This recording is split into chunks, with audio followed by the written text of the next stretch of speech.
Will the market go up or down? Should you lock in or float? Find out this and more with Master of the Markets, hosted by Barry Habib of MBS Highway. Brought to you by Planet Home Lending. Secured by private equity, Planet Home Lending might just be the largest wholesale lender you've never heard of. Our competitive pricing opens the door, but we know it's our knowledgeable and accessible account executives who will make Planet Home Lending your first and last look on every loan. Welcome to another edition of Master of the Markets. I'm Barry Habib at MBS Highway. This is created exclusively for Mortgage News Network, brought to you by Planet Home Lending. Hey, last week was exciting with the Fed. Let's talk about it for a minute here. So the Fed made a really important announcement. Now, clearly, they didn't touch interest rates, but I think they did something much more meaningful. They finally said, okay, this enormous balance sheet that we have of $4.5 trillion, we're going to start to unwind it. So I want to talk to you about that and break that down for you because this is meaningful in my opinion. Now, they said they're going to start in October, right around the corner. So usually the Fed's been kind of kicking things down the road and postponing things. And maybe because of the storms, we thought they potentially could have been a bit more hesitant. But the Fed really looks like they mean business this time, and they're going to unwind their balance sheet. Now, I think it's a bit Pollyannish to think that they could really get the balance sheet down to a very low or normal level, and I'll show you why in a minute. There's $4.5 trillion on their balance sheet. This is money created out of thin air to purchase bonds. $2.7 trillion of that is treasuries. $1.8 trillion is mortgage-backed securities. And because they did this through QE1, QE2, QE Lite, QE3, they did all of these things to bring interest rates down, and they successfully did it. They also did it to prop up asset prices in the stock market. That's successful. So what's going to happen now with the Fed unwinding? Well, they're going to try and do this gradually, and let's talk specifically about what's happening in the mortgage bond world, because that affects us directly.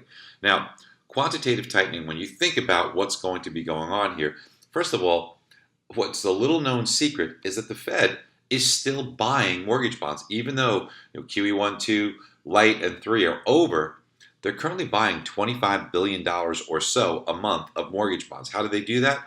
Well, when somebody pays a mortgage off, and when somebody refinances, somebody sells their home and that mortgage gets paid, and even all of those principal portions of the payments, which amounts to an awful lot of money, comes in, instead of the Fed reducing what they're holding and letting things naturally come off or amortize, the Fed's taking that amount of money and reinvesting it to the tune of $25 billion a month. They're the largest purchaser of mortgage bonds out there. So if the Fed were to stop here cold turkey, well, then we'd see a big disruption. So what they're going to try and do is make this a gradual easing off of the pedal.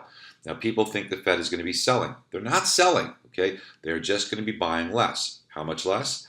Starting in October, the reduction will be $4 billion a month. So in other words, instead of buying $25 billion, they'll buy $21 billion. In January, what will happen, so it'll be $4 billion for October, November, December. In January, they're going to cut back a little further. They're going to cut back by $8 billion, so that means they'll be buying, I'm hesitant to say only $17 billion. I mean, that's crazy, but yeah, they'll reduce it to $17 billion. And then in April, they'll cut that reduction, or increase the reduction, I should say, to $12 billion, means they'll be purchasing about $13.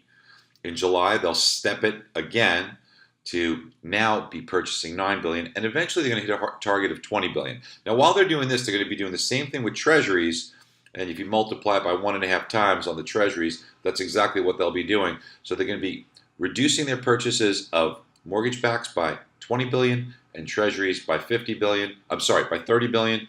So they'll be buying $50 billion less. They'll still be buying, but a lot less than they were. And what would that do to their balance sheet? Well, what that means as far as their balance sheet goes, now they've got, again, speaking just to mortgage bonds, $1.8 trillion. They've got $2.7 trillion in addition to this in treasuries.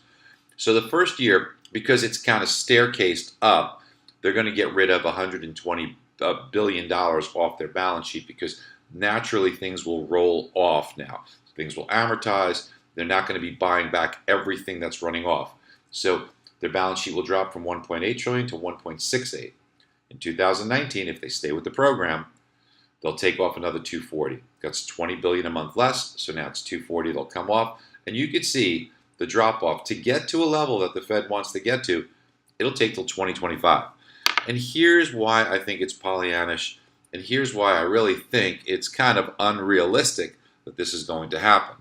Because when we think about the United States expansion, we're in the 9th year of an expansion. In other words, no recession for 9 years.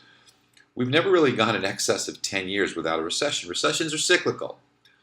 And even if we were able to go 11 years or 12 years, not see a recession, as soon as we do eventually hit a recession, what do you think the Fed's going to do? They don't have a lot of room to cut rates, so they're going to potentially and probably go back to their old tools and go back to quantitative easing, which means they'll start buying mortgage bonds, start buying treasuries again, and I don't think they're ever going to get rid of the balance sheet. I just don't think that it's going to be potentially viable to get from here till 2025, 8 more years or 17 years without a recession. So that's kind of the way we're thinking. Okay, this week, a lot of housing data, and the housing data has been strong. Don't be confused when you see the media come out and say, oh, well, sales are off. Sales are off a little bit at times because of a lack of inventory, not because of a lack of demand.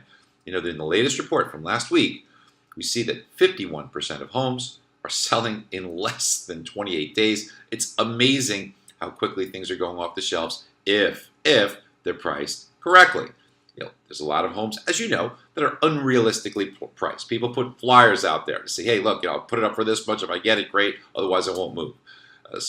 And a lot of times, how do people price their homes? It's not to the market. It's to, hey, here's what I owe on the home, and here's how much I want as a down payment, and here's what I need for closing costs. So I'll price it for this much, okay? That has nothing to do with the market. Wouldn't it be interesting if you had Apple stock and you tried to price Apple stock that way, okay? You can't do it that way. You have to do it in accordance with what the market is. And those homes that are priced according to the market are flying off the shelves. So we're going to get a lot of housing data, and at the end of the week, we're going to get the Fed's favored measured gauge of inflation, the PCE, or personal consumption expenditure. That could move the markets if there's some inflation out there. So look, what does this all mean with the Fed? It really means that all other things equal, with less buying from the Fed, over the next year you can anticipate rates to move gradually a little bit higher. So that's an opportunity right now for your customers to take advantage of this. Now look, it doesn't mean that rates go up in a straight line. It doesn't mean they can't go down from here. There's a lot of wild cards out here. Heaven forbid bad stuff happens with North Korea. Iran started to talk about things now. If something happens along those lines, heaven forbid, it would send shocks to the stock market. Money would flow into bonds. Rates would drop, probably push us into recession. You know, these are all wild cards that are out there. But for now, everything else equal, the trend would be, if you take the largest buyer out, other buyers will, of course, step in, but to incent them, you'd have to give them higher yields in order to bring them out.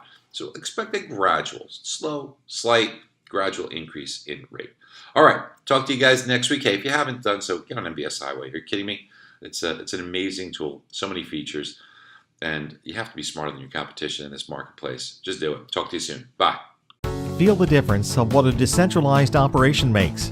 With account executives in your backyard and in your office, not hidden in a call center, we know what you and your borrower desires based on your market, and will be in your office helping you through every step of the way. Those are just a few of the differences our clients see every day with Planet Home Lending Wholesale.